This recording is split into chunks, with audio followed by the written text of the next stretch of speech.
Everyone called me crazy when I left a smart, wealthy guy with movie star looks and a killer sense of humor.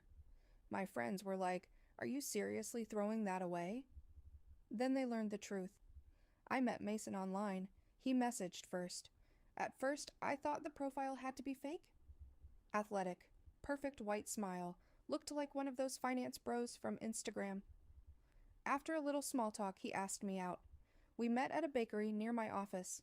I was nervous the whole walk there, thinking, what if he's actually bald and 50? But no, he was exactly like the photos.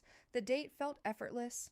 Easy conversation, great energy. He told me he'd studied in London, came back to the States, and now ran a consulting company. His uncle was apparently some big political figure in our state. Basically, the guy had everything. And somehow he liked me too. Second date, third, fifth. At some point, I stopped counting. I honestly thought the universe had finally decided to apologize for every terrible man I'd ever dated. But there was one weird thing. A whole month passed, and we still hadn't slept together. We kissed, cuddled, held hands, but nothing beyond that.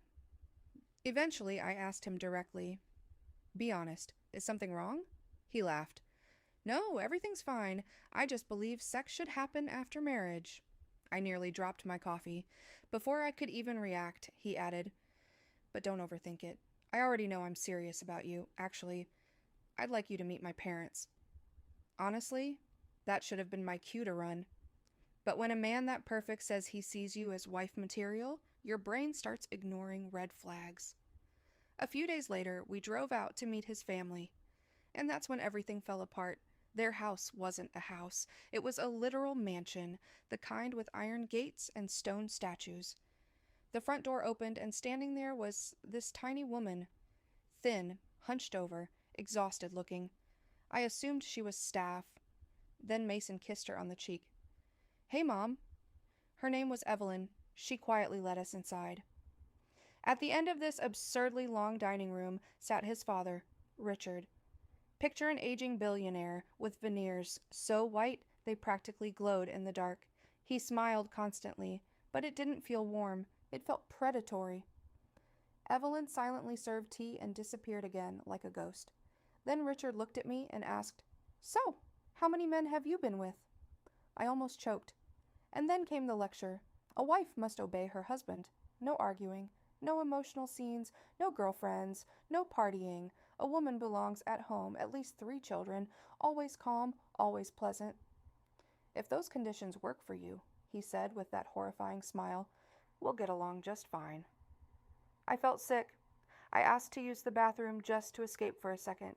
Instead, I found Evelyn standing alone in the kitchen, eating a tiny piece of the cake I'd brought. She looked terrified all the time, like someone expecting to be punished for breathing too loudly. I asked quietly, "Do you need help?" Suddenly, Richard's voice came from behind me. "I believe I already showed you where the restroom was." I turned around and saw pure rage on his face for the first time. I literally ran out of that house. The next morning, Mason showed up at my apartment, and then came the real confession. He told me he wasn't exactly into women. Everything suddenly made sense. The reason he wanted marriage so fast was because his father had started suspecting the truth. "You don't understand what he's capable of," Mason told me. "My father will destroy me." Then he proposed something insane, a fake marriage. We'd marry, his father would back off, and eventually Mason would inherit half the family fortune.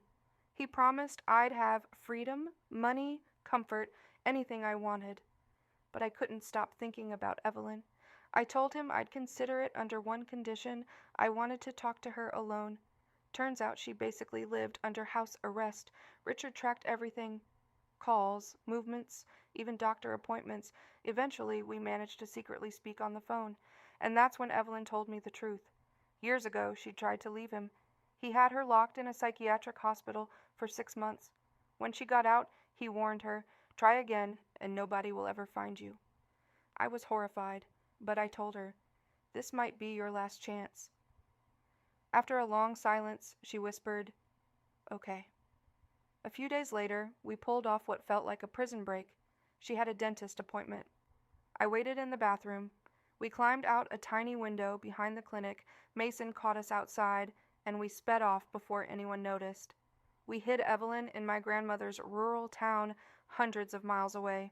Of course, Richard figured it out almost immediately. Soon we were running. Different cities, cheap apartments, fake stories, constant fear. But during those months, Evelyn finally started talking about her life. She'd been 16 when a powerful older businessman took her from her alcoholic parents. They practically traded her away for money and security. For decades, he controlled every part of her existence. Even Mason didn't know half of it. Then Karma finally stepped in. Richard had a massive stroke during a luxury vacation overseas.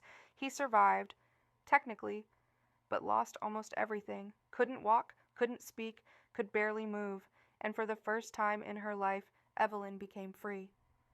When we returned home, she stood over him in his wheelchair, smiled coldly, and said, "Behave yourself, or maybe dinner won't arrive tonight." That was the moment I realized we'd survived. The next day, Mason showed up with a ring. "After everything we've been through," he said, "where else would I go but to you?" And honestly, I still don't know what my answer is.